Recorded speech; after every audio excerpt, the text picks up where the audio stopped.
السلام عليكم ورحمة الله. الحمد لله رب العالمين والصلاة والسلام على أشرف الأنبياء والمرسلين وعلى آله وصحبه أجمعين. أما بعد فأعوذ بالله من الشيطان الرجيم. بسم الله الرحمن الرحيم.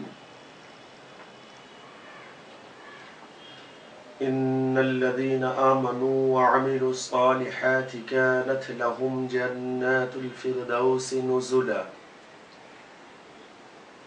صدق الله العظيم وصدق رسوله النبي الكريم ونحن على ذلك لمن الشاهدين الشاكرين والحمد لله رب العالمين. الحمد لله আল্লাহ তাআলার দরবারে অসংখ্য শুকরিয়া আদায় করছি যিনি আমাদেরকে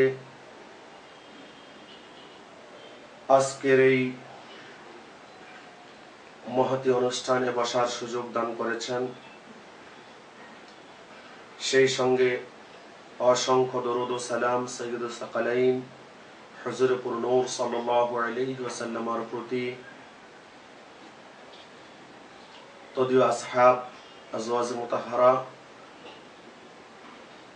এবং পবিত্রতম বংশধর এবং তার কিয়ামত পর্যন্ত অনুসারী মুত্তাকি মুমিন নরনারীদের প্রতি। সম্মানিত উপস্থিতি, আমরা ধারাবাহিকভাবে আলোচনা করছিলাম বর্তমান আমাদের সমাজে সংঘটিত বিভিন্ন ফিতনা ফাসাদ থেকে রক্ষা পাওয়ার জন্য কোরআন সুন্নাহ থেকে এই বিষয়গুলোর সমাধান, যার কয়েকটি পর্ব আমাদের আগেই সংগঠিত হয়েছে। আজকের যে পর্ব আমরা আলোচনা করতে যাচ্ছি তা হচ্ছে মহিলা এবং পুরুষ উভয়ের নামাজের পদ্ধতি কি একই রকম নাকি ভিন্ন ভিন্ন। তো প্রথমে মনে রাখতে হবে, আমরা অন্তত আমাদের এই ছোট্ট বয়সে হইলেও আমাদের মা বোনদেরকে, ফুফু খালাদেরকে আমরা দেখেছি, তারা কিন্তু পুরুষদের চাইতে ভিন্নভাবেই নামাজ, ভিন্ন পদ্ধতিতে নামাজ আদায় করে আসছেন। এইটাই আমরা জানতাম, আমরা আমাদের ওস্তাদদের কাছ থেকে শুনেছি, আমাদের মাশায়েখদের কাছ থেকে শুনেছি যে এই পদ্ধতিটাই ইসলাম সমর্থন করে। কিন্তু ইদানিং আমাদের দেশে কিছু বক্তা সাহেবরা মদিনা বিশ্ববিদ্যালয় থেকে কিছু পড়ুয়া মৌলবী সাহেবরা বর্তমান বাংলাদেশে, বিশেষ করে আমরা যার কথা নিয়ে আমাদের এই পর্বগুলো চালিয়ে আসছিলাম, সেই মতুর রহমান নজদি বা মাদানী সহ আমাদের দেশের যারাই আজকে কথায় কথায় কোরআন আর সুন্নাহর বলি আওড়াচ্ছেন, তারা বলা শুরু করেছেন মহিলা আর পুরুষের নামাজের মধ্যে কোনোই পার্থক্য নাই। এ পার্থক্য নাকি মন গড়া, এ পার্থক্য নাকি শুধুমাত্র এই মৌলবী মোল্লারা করে রেখেছে অথবা মাযহাবীরা করে রেখেছে। এইটার কোনো সমর্থন কোরআন সুন্নাহ থেকে নাই। যেমন আপনারা দেখতে পাচ্ছেন আমার হাতে একখানি বই, বাংলা বই, মহিলা সমাবেশে প্রশ্নোত্তরে আল্লামা দেলাওয়ার হোসাইন সাইদি। বইটা দেখতে পাচ্ছেন তো আপনারা? এই বই দেখুন, এই বই 2 খণ্ডে, প্রথম খণ্ডের 96 নম্বর পৃষ্ঠাতে সেখানে নারীর নামাজ আদায় পদ্ধতি শিরোনামে প্রশ্নোত্তর করা হয়েছে। প্রশ্ন: নামাজ আদায়ের সময় নারী কিভাবে উঠা বসা করবে এবং সঠিক পদ্ধতি কি? উত্তর: মাওলানা সাইদি সাহেব উত্তর দিচ্ছেন, আল্লাহর রাসূল সাল্লাল্লাহু আলাইহি ওয়াসাল্লাম বলেছেন, সাল্লু কামা রাআইতুমুনি উসাল্লি। বুখারী এবং মুসলিমের হাদিস। তোমরা ঠিক সেভাবে নামাজ আদায় করো যেভাবে আদায় করতে দেখেছো আমাকে। এরপরে সাইদি সাহেব লিখেছেন, হাদিসে আল্লাহর রাসূলের নামাজ আদায় সংক্রান্ত যে বিস্তারিত বর্ণনা দেওয়া হয়েছে তা নারী পুরুষ সবার জন্য সমান। হাদিসে পুরুষের নামাজ থেকে মহিলাদের নামাজের কোনো ব্যতিক্রম পদ্ধতি বর্ণনা করা হয়নি। ইমাম ইব্রাহিম নাখঈ রাহমাতুল্লাহ আলাইহি বলেছেন, পুরুষরা নামাজে যা করে মহিলারাও তাই করবে। যে দুই একটি হাদিসে মহিলাদের নামাজে পৃথক পদ্ধতির কথা বর্ণনা করা হয়েছে, সে হাদিসের সনদ সম্পর্কে মুহাদ্দিসগণ সন্দেহ পোষণ করেছেন। ইমাম বুখারী রাহমাতুল্লাহ আলাইহি তার আত-তারিখ আস-সগীর গ্রন্থে সহিহ সনদ সহকারে প্রখ্যাত মহিলা সাহাবী হযরত উম্মু দারদা রাদিয়াল্লাহু তাআলা আনহা সম্পর্কে বর্ণনা করেছেন। তিনি নামাজে পুরুষদের মতো বসতেন এবং তিনি ইসলামী আইন বিশেষজ্ঞ ছিলেন। মহিলাগণ নামাজের সিজদায় যে পদ্ধতি অবলম্বন করে সে পদ্ধতি ইসলামী বিশেষজ্ঞগণ পেশ করেছেন এ কারণে যে অনেক ক্ষেত্রে শিশু সন্তানের মাতা নামাজের সিজদায় গিয়েছেন, এই অবস্থায় সন্তান যেন দুধ পান করার সুযোগ না পায়। সুতরাং হাদিসে নামাজ আদায়ের যে পদ্ধতি বর্ণনা করা হয়েছে সেটাই অবলম্বন করা উচিত। এই গেল আমাদের দেশের আন্তর্জাতিক খ্যাতি সম্পন্ন মুফাসসিরে কোরআন মাওলানা সাইদী সাহেবের বক্তব্য। আর এই বক্তব্যটাই বর্তমানে টিভিতে বসে বসে দেওয়া হচ্ছে, ইসলামিক টিভি, দিগন্ত টিভিতে, সেই ইসলামিক ইউনিভার্সিটির কুষ্টিয়ার বড় বড় ডক্টর সাহেবরা, অধ্যাপক সাহেবরা, প্রফেসর সাহেবরা তারা বক্তব্য দিয়ে যাচ্ছেন। এখন আমাদের প্রশ্ন হলো, এখানে যেহেতু উপস্থিত পেলাম সাইদী সাহেবের বইটা, এই প্রশ্ন উত্তরটাকে আমরা পর্যালোচনা করি, তাহলে বিষয়টা আমরা ক্লিয়ার হতে পারবো আশা করা যায়। সাইদী সাহেবের প্রথম দাবি হচ্ছে রাসূলুল্লাহ সাল্লাল্লাহু আলাইহি ওয়াসাল্লামের নামাজের মধ্যে মহিলা পুরুষের নামাজের কোনো পার্থক্য বর্ণনা করা হয়নি, এটা তার প্রথম বক্তব্য। কিন্তু পরক্ষণে আবার তার সবিরোধী বক্তব্য পাওয়া যাচ্ছে। যে দু একটি হাদিসে বর্ণিত হয়েছে পৃথক পদ্ধতি, সেটার সনদ সম্পর্কে মুহাদ্দিসগণ সন্দেহ পোষণ করেছেন। আল্লাহ তাআলা ভালো জানেন। কিছুক্ষণ আগে তিনি বললেন কোন হাদিসেই পৃথক বর্ণনা আসেনি, আবার এক লাইন পরে বলছেন না কিছু হাদিসে দুই একটি এসেছে। তবে এখানে এসে উনি বললেন সনদ সম্পর্কে মুহাদ্দিসগণ সন্দেহ পোষণ করেছেন। আমার প্রশ্ন হচ্ছে, সাইদী সাহেব আপনি মুহাদ্দিস বলতে কাকে বুঝালেন? কোন মুহাদ্দিস এখানে সন্দেহ পোষণ করলেন? কোন বর্ণিত হাদিসের বিষয়ে সন্দেহ পোষণ করলেন? কোনো কিছুই না বলে আপনি ফাঁকা মাঠে গোল দেওয়ার চেষ্টা করছেন। এইটা তো জনগণ বর্তমান অন্তত এই বিজ্ঞানের উৎকর্ষতার যুগে জনগণ মেনে নিতে কখনো এটা কি চাইবে না। এটা জনগণ কি মানবে নাকি? আপনি কোথা থেকে কোন কথা বললেন? এটার পিছনের আপনার দলিল কোথায়? কথায় কথায় আপনার কোরআন সুন্নাহর দাবি করবেন, অথচ কোন দেখি দুই একটা হাদিস নাকি আছে, এর উপর আর কোনো কথা নেই। এখন আমি আস্তে আস্তে করে সংক্ষিপ্ত আকারে দেখানোর চেষ্টা করছি। আমি এখন সাইদী সাহেবের বক্তব্যে আসি। তার বক্তব্য হচ্ছে রাসূলুল্লাহ সাল্লাল্লাহু আলাইহি ওয়াসাল্লাম বর্ণিত হাদিস শরীফে মহিলাদের কোনো নামাজের পৃথক পদ্ধতি বর্ণনা করা হয়নি। যদিও বা হয়ে থাকে তাহলে মুহাদ্দিসগণ সন্দেহ পোষণ করেছেন। কোন মুহাদ্দিস? হয়তো উনি নিজেই মুহাদ্দিসের দাবি করে বসেছেন, অথবা তাদের দাবিকৃত নাসিরুল আলবানী মুহাদ্দিস হইতে পারে, অথবা বাংলার বুকে কামালউদ্দিন জাফরের মতো মুহাদ্দিস হইতে পারে, অথবা বাংলার বুকে কাজী ইব্রাহিমের মতো মুহাদ্দিস হইতে পারে, হয়তো ডক্টর আব্দুল্লাহ জাহাঙ্গীরের মতো মুহাদ্দিস হইতে পারে। এছাড়া তো আর বেশি কিছু আমার মনে হচ্ছে না। এছাড়া তো উনি নাম নিতে পারতেন, উনি নাম নিতে পারেন নাই, বিধায় এখানে বোঝা যাচ্ছে অবস্থাটা কি হবে। তা আমরা এখন একটু দেখি। ভাই দেখুন, এই যে কিতাবখানি আপনারা লক্ষ্য করছেন, আবু দাউদ শরীফ। আবু দাউদ শরীফের আমরা জানি ইমাম আবু দাউদ রাহমাতুল্লাহ আলাইহির সংকলন, একটা হচ্ছে সুনান আবু দাউদ, আরেকটা হচ্ছে মারাসিল আবু দাউদ। তো মারাসিল অর্থাৎ মুরসাল হাদিসের। আর সাইদী সাহেব নিজেও কিন্তু উনি জন্ম নিয়েছেন হানাফিদের ঘরে। ওনার বাবা ছিলেন হানাফি। ওনার বাবা শুধু হানাফি নয়, বরং ওনার বাবা তার দাবি অনুযায়ী ফুরফুরার আবু বকর সিদ্দিক রাহমাতুল্লাহ আলাইহির খলিফা। তার দাবি অনুযায়ী, দাবির সত্যতা আমরা জানি না। অর্থাৎ তার এই দাবি যদি সত্য হয়ে থাকে তার অবশ্যই তার বাবা ছিলেন হানাফি। উনি নিজেও হানাফি দাবিদার। উনি নিজেও দাবি করেছেন এই বইগুলোর মধ্যে আমি হানাফি। ভালো কথা। এখন আমরা আসি, মুরসাল হাদিস হানাফিদের নিকটে এক বাক্যে দলিল গ্রহণযোগ্য। মুরসাল হাদিস কাকে বলে এটা আমরা একটু বুঝে নেই। মুরসাল হাদিস বলা হচ্ছে তাবেঈ কি তাবেঈ সাহাবীর নামটা উল্লেখ না করেই সোজা রাসূলুল্লাহ সাল্লাল্লাহু আলাইহি ওয়াসাল্লামের নামে যে হাদিস শরীফ বর্ণনা করেন সেটাকে কি বলা হয়? মুরসাল হাদিস বলা হয়। আমাদের ইমাম আযম আবু হানিফা রাহমাতুল্লাহ আলাইহির এখানে বক্তব্য হচ্ছে, তাবী যখন পরিপূর্ণভাবে নিশ্চিত হন যে হাদিস শরীফখানা মারফু, তখনই তিনি সাহাবীর নামটা উল্লেখ করেন না। এজন্য মুরসাল হাদিসটা আরো বেশি শক্তিশালী হওয়ার দাবিদার। আর এছাড়াও অন্যান্য ইমামগণ, ইমাম শাফি রাহমাতুল্লাহি আলাইহি, ইমাম আহমদ বিন হাম্বল রাহমাতুল্লাহি আলাইহি, ইমাম মালিক রাহমাতুল্লাহি আলাইহি, তারা সকলে কিছু শর্ত দিয়েছেন, শর্ত সাপেক্ষে মুরসাল হাদিস গ্রহণ করেছেন। এক কথায় শেষ, মুরসাল হাদিসের বিরুদ্ধে সহজে কথা বলার কোনো সুযোগ নাই। তো আমি দেখাচ্ছি, উনি বলছেন কোন হাদিসে বর্ণিত হয় নাই, কিন্তু আমাদের হাতে এই বাংলাদেশ, ভারত, পাকিস্তানে যা আবু দাউদ শরীফের নস্কা পড়ানো হয়, সেইটার মারাসিল আবু দাউদ 8 নাম্বার পৃষ্ঠা, এখানে হাদিস শরীফ আমরা একটা পেয়ে যাচ্ছি। কি হাদিস শরীফ দেখুন, আন ইয়াজিদ ইবনে আবি হাবিব আন্না রাসূলুল্লাহ সাল্লাল্লাহু আলাইহি ওয়াসাল্লাম মাররা আলা ইমরাতাইন তুসাল্লিয়ান فقال إذا سجدتما فضما بعض اللحم إلى الأرض فإن المرأة ليست في ذلك كالرجل।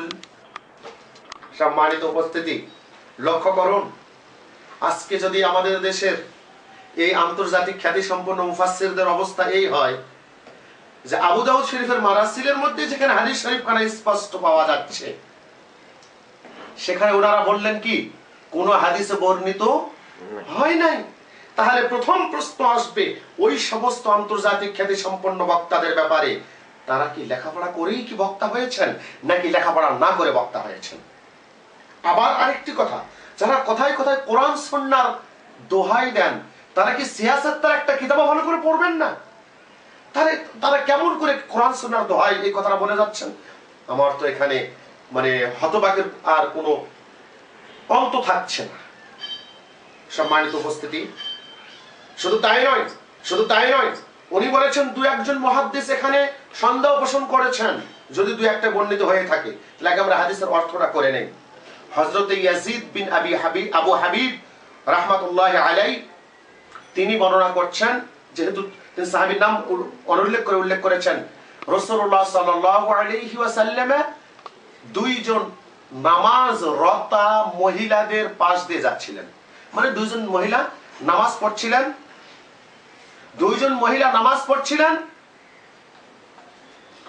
সেই দুইজন মহিলাদের পাশ দিয়ে তিনি যাচ্ছিলেন। রাসূলুল্লাহ সাল্লাল্লাহু আলাইহি ওয়াসাল্লাম তাহলে দুইজন নামাজরতা মহিলাদের পাশ দিয়ে যখন যাচ্ছেন, ওই অবস্থাতে কি করলেন লক্ষ্য করুন আপনারা হাদিস শরীফ। কি করলেন? ফাকালা, হুজুর বললেন, ইদা সাজাদতুমা, ওহে মহিলা দুইজন, যখন তোমরা সিজদা করবে, ফাদুম্মা বা'দাল লাহমি ইলাল আরদ, তখন তোমরা তোমাদের শরীরের কিছু অংশকে মাটির সঙ্গে মিশিয়ে দাও। সুবহানাল্লাহ, মাটির সঙ্গে মিশিয়ে দাও। যেটা আমরা ছোটকাল থেকে আমাদের মা বোনদেরকে দেখেছি, আমাদের ফুফু খালাদেরকে দেখেছি, ওনারা কিভাবে সিজদা করতেন, মনে হয় যেন একেবারে মাটির সঙ্গে মিশে গিয়েছেন। তাহলে এই হাদিস শরীফখানা কোথা থেকে আমরা পেলাম? মারাসিল আবু দাউদের মধ্যে পেলাম, এবং রাসূলুল্লাহ সাল্লাল্লাহু আলাইহি ওয়াসাল্লাম হাদিস শরীফখানা উল্লেখ করেছেন। এখন লক্ষ্য করুন, হুজুর আরো বলে দিলেন স্পষ্টভাবে। কি বললেন? ফা ইন্নাল মারআতা লাইসাত ফি যালিকা কাররাজুল, কেননা ওহে মহিলারা সাজদা করার ক্ষেত্রে পুরুষের মতো মহিলা নয়। সুবহানাল্লাহ বলি। এখন বলুন, ওই যে আন্তর্জাতিক খ্যাতি সম্পন্ন বক্তা যে বইয়ের মধ্যে বলে দিলেন যে মহিলা আর পুরুষের নামাজের কোনো পার্থক্য নাই, আর ওই যে বর্তমান ডক্টর সাবরা, মাদানি আর মক্কিরা আর আজহারিরা বলা শুরু করেছেন, নামের শেষে সালাফি, নামের শেষে আপনার আরো যা লাগানো লাগে সব লাগাচ্ছেন, অথচ বলে যাচ্ছেন কোনো পার্থক্য নাই। রাসূলুল্লাহ সাল্লাল্লাহু আলাইহি ওয়াসাল্লাম কি বললেন? অবশ্যই সিজদার ক্ষেত্রে মহিলা পুরুষ এক। এখন দেখি তারা বলছেন মুহাদ্দিসরা নাকি কি করেছেন? সন্দেহ পোষণ করেছেন। সেটা আমি একটু নিরসন করতে যাচ্ছি। নিরসন করব আমাদের পক্ষে কোনো মাযহাবী আলেম দিয়ে নয়। ওর কথাটা বুঝবেন। আমি যারা হানাফি মাযহাবকে কখনো শিরক বলে, কখনো বেদাত বলে, সেই সমস্ত আলেমদের বক্তব্য দ্বারা আমি উল্লেখ করি, তাহলে বিষয়টা আরো বেশি স্পষ্ট হবে। দেখুন, সেই সমস্ত আলেমদের মধ্যে একজন প্রথিতযশা আলেমে দ্বীন, লামাযহাবী, কিন্তু আমি নাম নিচ্ছি, তাদের মধ্যে প্রসিদ্ধ মুহাদ্দিস মাওলানা নওয়াব সিদ্দিক হাসান খান ভূপালী, আপনারা অনেকেই নাম শুনেছেন। মাওলানা নওয়াব সিদ্দিক হাসান খান ভূপালী, তার লিখিত একটা বুখারীর ব্যাখ্যা গ্রন্থ আছে আউনুল বারী, প্রথম খণ্ড 520 নম্বর পৃষ্ঠাতে এই হাদিস শরীফ খানা উল্লেখ করে ওই লামাযহাবী নওয়াব সিদ্দিক হাসান খান ভূপালী উনি লিখছেন, কি লিখেছেন দেখুন। উনি বলেছেন উল্লেখিত হাদিসটি সকল ইমামের উসুল অনুযায়ী দলিল হিসেবে পেশ করার যোগ্য। সুবহানাল্লাহ। তাহলে কোথায় সাইদি সাহেব আপনার জবানের মাধ্যমে প্রশংসিত লামাযহাবী বড় আলেম মুহাদ্দিস বুখারী ব্যাখ্যার মধ্যে হাদিসটাকে কি বললেন? গ্রহণযোগ্য বললেন। শুধু কি বললেন? সকল ইমামের মধ্যে গ্রহণযোগ্য। তাহলে অবশ্যই আমরা দেখলাম আন্তর্জাতিক খ্যাতি সম্পন্ন এই বক্তা এই বইয়ের মধ্যে কি করেছেন? জনগণকে প্রতারণা তিনি করেছেন। তিনি এখানে রাসূলুল্লাহ সাল্লাল্লাহু আলাইহি ওয়াসাল্লামের হাদিস শরীফকে উনি কাটাপ করতে চেয়েছেন। আল্লাহ তাআলা আমাদের সকলকে হেফাজত করুন বলি আমিন। সম্মানিত উপস্থিতি, লক্ষ্য করুন, শুধু এতটুকুই নয়, বরং আরেকজন প্রসিদ্ধ আলেম মুহাদ্দিস মুহাম্মদ ইবনে ইসমাঈল আমির ইয়ামানি, একটা প্রসিদ্ধ কিতাব আছে বুলুগুল মারাম, হাদিস শরীফের কিতাব, ইমাম ইবনে হাজার আসকালানী রাহমাতুল্লাহ আলাইহির সংকলন। এই হাদিস শরীফটার একটা ব্যাখ্যা গ্রন্থ আছে সুবুলুস সালাম। এই সুবুলুস সালাম গ্রন্থের মধ্যে প্রথম খণ্ড 351 এবং 352 নম্বর পৃষ্ঠাতে ওই মুহাদ্দিস মুহাম্মদ ইবনে ইসমাঈল আমির ইয়ামানি তিনি উল্লেখ করছেন যে এই হাদিসকে দলিল গ্রহণ করে পুরুষ এবং মহিলার সিজদার পার্থক্য করা হয়েছে। সুবহানাল্লাহ। তাহলে আমরা দেখলাম সাইদি সাহেবের বক্তব্য হচ্ছে একজন মুহাদ্দিস, সেখানে আমরা দুইজন মুহাদ্দিসের বক্তব্যের মাধ্যমে ক্লিয়ার করলাম যে এই হাদিসটা কি গ্রহণযোগ্য এবং মহিলা পুরুষের সিজদার ক্ষেত্রে স্পষ্ট পৃথক একটা পদ্ধতি বর্ণিত হইল। হাদিস শরীফটা রাসূলুল্লাহ সাল্লাল্লাহু আলাইহি ওয়াসাল্লাম পর্যন্ত পৌঁছেছে। সম্মানিত উপস্থিতি, এখন আমি আরেকটু বলতে চাই যে এই হাদিস শরীফ খানা কিন্তু শুধুমাত্র মারাসিল আবু দাউদের মধ্যেই রয়েছে তা নয়। আমি কিছুক্ষণ আগে, বেশি সময় নিতে পারি নাই আজকে এই বিষয়ের জন্য বিভিন্ন ব্যস্ততার কারণে, কিছুক্ষণ আগে মাকতাবায়ে শামেরা থেকে আমি কোড নিয়েছি। হাদিস শরীফ আর কোথায় আছে আমি বলে দিচ্ছি। সুনানুল কুবরা বাইহাকি, ইমাম বাইহাকি রাহমাতুল্লাহ আলাইহি সুনানে কুবরা সুপ্রসিদ্ধ হাদিস গ্রন্থ, এটা গোটা বিশ্বের মুহাদ্দিসরা জানেন। সেই কিতাবের দ্বিতীয় খণ্ড 315 নম্বর পৃষ্ঠা, হাদিসের নাম্বার 3201। এবং ইমাম বাইহাকির আরো একখানা জগৎ বিখ্যাত হাদিস সংকলনের কিতাব, হাদিস সংকলন মারিফাতুস সুনানি ওয়াল আসার, তৃতীয় খণ্ড 143 নম্বর পৃষ্ঠা, হাদিস শরীফের নাম্বার হচ্ছে 4054।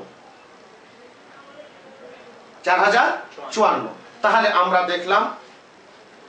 দেখলাম যে হাদিস শরীফ খানা শুধুমাত্র ইমাম আবু দাউদ একাই নেননি, ইমাম আবু দাউদ একাই গ্রহণ করেন নাই, ইমাম বাইহাকিও এই বিষয়ে বর্ণনা করেছেন। সম্মানিত উপস্থিতি, এখন আমরা লক্ষ্য করি তাহলে এই যে আন্তর্জাতিক খ্যাতি সম্পন্ন বক্তাদের একটু আগে এসুন, ওনাদেরকে বসতে দেন। আন্তর্জাতিক খ্যাতি সম্পন্ন বক্তাদের যে অবস্থাটা, জনগণের সামনে প্রতারণা ছাড়া আর বলার কোনো কিছু কি আছে? আর বলার কোনো কিছুই নেই।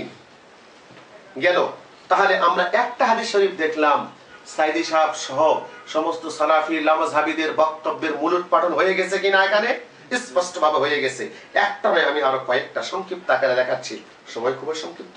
আসি দ্বিতীয় নম্বরে আমরা একটা হাদিস শরীফ দেখি। এই হাদিস শরীফ বর্ণনা করেছেন একজন তাবেঈ মুরসাল হিসাবে। এখন আমরা হাদিস শরীফ দেখি সরাসরি মারফু হাদিস শরীফ। হাদিস শরীফখানা রয়েছে as-সুনানুল কুবরা, ইমাম বাইহাকির সুনানে কুবরা, ওই দ্বিতীয় খণ্ড 315 নম্বর পৃষ্ঠাতেই হাদিস শরীফের নাম্বার হচ্ছে 3199। আসুন হাদিস শরীফটা কি? عن ابن عمر رضي الله تعالى عنهما أنه قال رسول الله صلى الله عليه وسلم إذا جلست المرأة في الصلاة وضعت فخذها على فخذها الأخرى وإذا سجدت ألصقت بطنها في فخذيها كأستر ما يكون لها وإن الله تعالى ينظر إليها ويقول يا ملائكتي أشهدكم أني قد غفرت لها।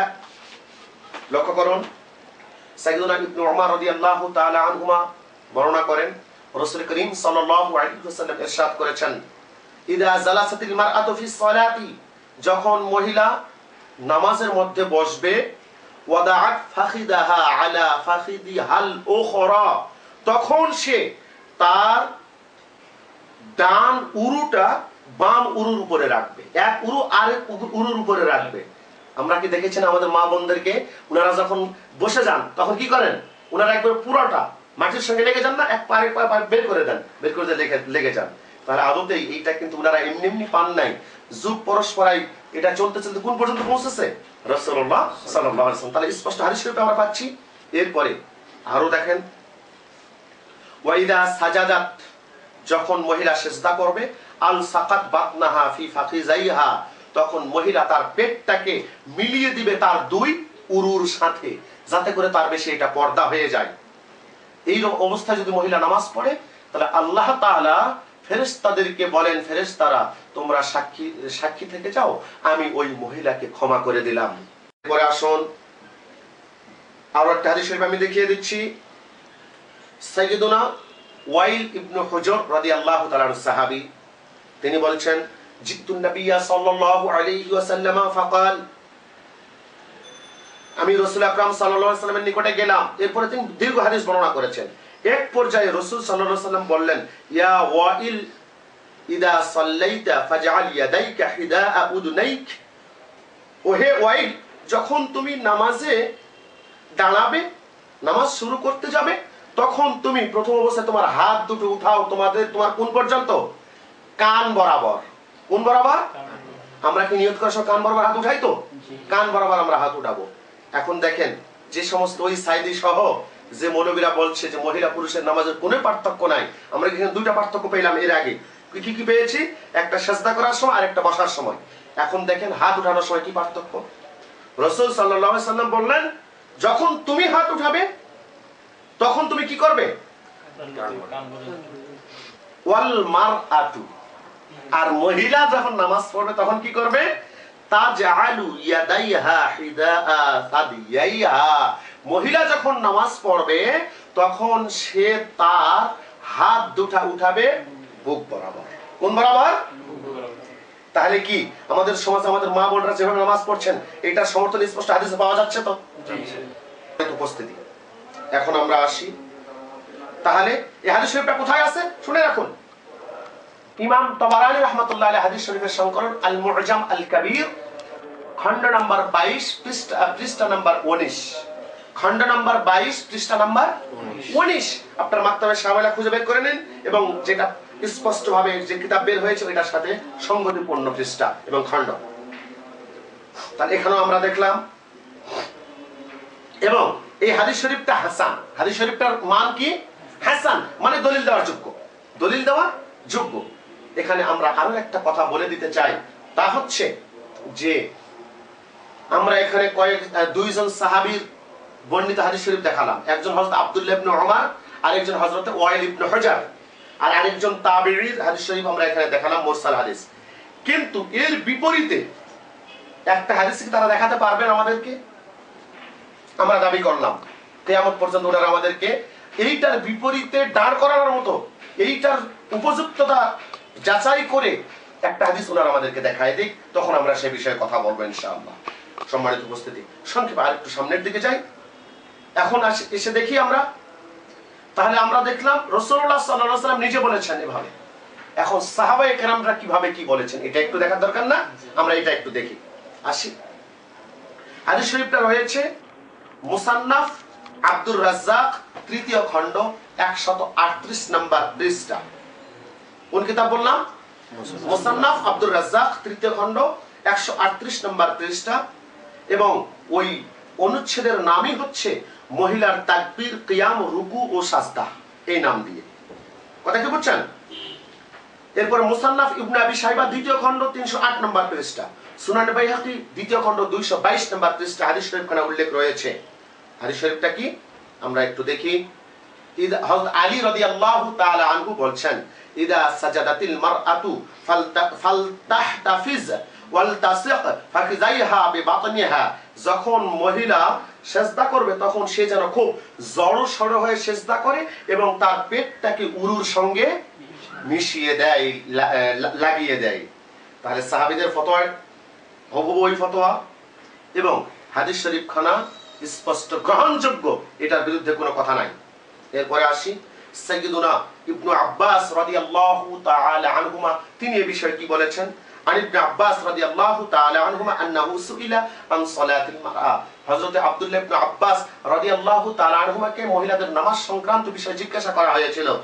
ফাকালা, তিনি বললেন, তাজতামিউ ওয়া তাহতাফিজু, মহিলা একত্রিত হবে, জড়সড় হবে এবং এই জড়সড় অবস্থায় এক অঙ্গ আরেক অঙ্গের সঙ্গে মিলিয়ে কি করবে, সাজদা করবে। এবং ওয়ারিজালুহু সিকাত, এই হাদিসের সমস্ত বর্ণনাকারীগণ নির্ভরযোগ্য। তাহলে সহিহ হাদিস শরীফ। এরপরে আমরা তাহলে সাহাবীদের দেখলাম, এখন তাবেঈদের আমি সংক্ষিপ্ত আকারে বলার চেষ্টা করছি। দেখুন, তাবেঈদের মধ্যে সাইয়্যিদুনা আতা ইবনে আবি রবাহ রাহমাতুল্লাহি আলাইহি, তিনি একই কথা বলেছেন। কি বলেছেন? প্রশ্ন করা হলো, কাইফা তারফাউ ইয়াদাইহা ফিস সালাহ, মহিলা কিভাবে নামাজের মধ্যে হাতটা উত্তোলন করবে। ক্বালা, তিনি বললেন, হাদু ওয়া সাদিয়াইহা, মহিলা তার দুই বুক বরাবর হাত উত্তোলন করবে। সুবহানাল্লাহ। এখন আসি, কোথায় আছে? মুসান্নাফ ইবনে আবি শাইবা প্রথম খণ্ড 270 নম্বর পৃষ্ঠায় হাদিস শরীফ। হযরত ইবনে জুরাইজ রাহমাতুল্লাহি আলাইহি, তিনি একই কথা বলছেন। এই হাদিসটা আপনারা পাবেন মুসান্নাফ ইবনে আবি শাইবা প্রথম খণ্ড 270 নম্বর পৃষ্ঠায়। অর্থাৎ মুজাহিদ ইবনে জাবার রাহমাতুল্লাহি আলাইহি, তিনিও এই কথাও বলেছেন। এইটাও আপনার মুসান্নাফ ইবনে আবি শাইবা প্রথম খণ্ড 302 নম্বর পৃষ্ঠায়। ইমাম যুহরি বলছেন মুসান্নাফ ইবনে আবি শাইবা প্রথম খণ্ড 270 নম্বর পৃষ্ঠাতে একই কথা। হযরত হাসান বসরি এবং হযরত কাতাদা, তারা একই কথা বলেছেন। এটা মুসান্নাফ ইবনে আবি শাইবা প্রথম খণ্ড 303 নম্বর পৃষ্ঠা এবং মুসান্নাফ আব্দুর রাজ্জাক তৃতীয় খণ্ড 137 নম্বর পৃষ্ঠা। এখন আমি আরেকটা কথা না বললেই পারছি না, আমাদের আন্তর্জাতিক খ্যাতি সম্পন্ন বক্তা এখানে বলেছেন যে হযরত ইমাম ইব্রাহিম নখঈ নাকি বর্ণনা করেছেন মহিলা পুরুষের নামাজের কোনো পার্থক্য নেই। কিন্তু আমি তো এখানে হাদিসে ভিন্ন পাচ্ছি। উনি তো কোনো হাওয়ালা দেন নাই, আর হাওয়ালা দিবনি বা কি করে? আমি তো প্রথমে বিষয়টা ক্লিয়ার করলাম যে ব্যক্তি বলে হাদিসে নাই, অথচ আবু দাউদের হাদিসে আমরা খুঁজে পাচ্ছি মানাজিলের মধ্যে। এখন সেই ব্যক্তির পড়াশোনার বিষয় নিয়েই তো আমাদের কাছে সন্দেহ লাগে যে উনি কতদূর এই হাদিস শরীফে পড়াশোনা করেছেন, আল্লাহ ভালো জানেন। তো আমরা এখন আসি, ইমাম ইব্রাহিম নখঈ বলছেন, ইদা সাজাদাতিল মারআতু ফালতাদুম ফাখিদাইহা ওয়ালিতাদা বাতনাহা আলাইহিমা। দেখুন, ইমাম ইব্রাহিম নখঈ বলেন, মহিলা যখন সিজদা করবে তখন সে যেন উভয় উরুটা মিলিয়ে রাখে এবং পেটকে উরুর সঙ্গে মিলিয়ে সিজদা করে। সুবহানাল্লাহ। তাহলে এই আন্তর্জাতিক বক্তার বক্তব্যের কিন্তু বিপরীত বক্তব্য ইমাম ইব্রাহিম নখঈ রাহমাতুল্লাহ আলাইহি থেকে পাওয়া গেল। আর ভাই, পাওয়াটাই তো স্বাভাবিক, কারণ ইমাম ইব্রাহিম নখঈ রাহমাতুল্লাহ আলাইহি ছিলেন ইমাম আজম আবু হানিফা রাহমাতুল্লাহ আলাইহির উস্তাদ ছিলেন। আর তিনি তো উস্তাদের মাধ্যমে হাদিসগুলো শিখে তিনি এই ফতোয়াটা নির্ধারণ করেছেন। আর ফতোয়া তো এমনি নির্ধারণ করেন নাই, হাদিস শরীফ পেয়েছেন বিধায় তো নির্ধারণ করেছেন। অথচ আন্তর্জাতিক খ্যাতি সম্পন্ন বক্তা উনি বলে গেলেন যে না, ইমাম ইব্রাহিম নখঈ ভিন্ন কথা বলেছেন। কিন্তু না, এটা আমরা দেখলাম ভাওতাবাজি, এছাড়া আর কোনো কিছুই নয়। এছাড়াও চারো মাযহাবের ইমামগণের ফতোয়া আমি এখানে উল্লেখ করতে চাচ্ছি না, যেহেতু বর্তমান যুগে ইমামদের মানাই তো এখন শিরকের ফতোয়া দেওয়া হচ্ছে, বেদাতের ফতোয়া দেওয়া হচ্ছে। এই কারণে আমি এখানে একটি টানার ইচ্ছা করলাম যে আমরা দেখলাম মহিলাদের নামাজ সম্পূর্ণ পৃথক। তাবেঈগণ থেকে এখানে রওয়ায়াত এসেছে, হাদিস শরীফে এসেছে। অতএব শরীয়তের, ইসলামী শরীয়তের তিন যুগ, যে তিন যুগকে তারাই বেশি ফলাও করে আমাদের বিরুদ্ধে ফতোয়া দেওয়ার চেষ্টা করে, রাসূলুল্লাহ সাল্লাল্লাহু আলাইহি ওয়াসাল্লামের জামানা, সাহাবাদের জামানা, তাবেঈদের জামানা, এর সঙ্গে তাবেঈদের জামানাটাও অনেকে ধরে ফেলেন। তাহলে সমস্ত জামানাতে আমরা দেখলাম মহিলা আর পুরুষের নামাজের ভিন্ন পদ্ধতি বর্ণনা করা হয়েছে এবং হাদিস শরীফগুলোর মানও কিন্তু আমরা বর্ণনা করলাম। আল্লাহ সুবহানাহু ওয়া তাআলা আমাদের সকলকে যেন তানি আর নজদি আর মক্কি আর আজহারি নামের লকব সালাফিদের ধোঁকা থেকে আমাদের মুসলিম সমাজকে পরিপূর্ণ হেফাজতে রাখেন। তার রাসূল সাল্লাল্লাহু আলাইহি ওয়াসাল্লামের ওসিলায় আল্লাহ তাআলা আমাদের সকলকে কবুল করুন, আমিন। ওয়া আখির দাওয়ানা আনিল হামদুলিল্লাহি রাব্বিল আলামিন। ওয়াসসালামু আলাইকুম ওয়া রাহমাতুল্লাহ।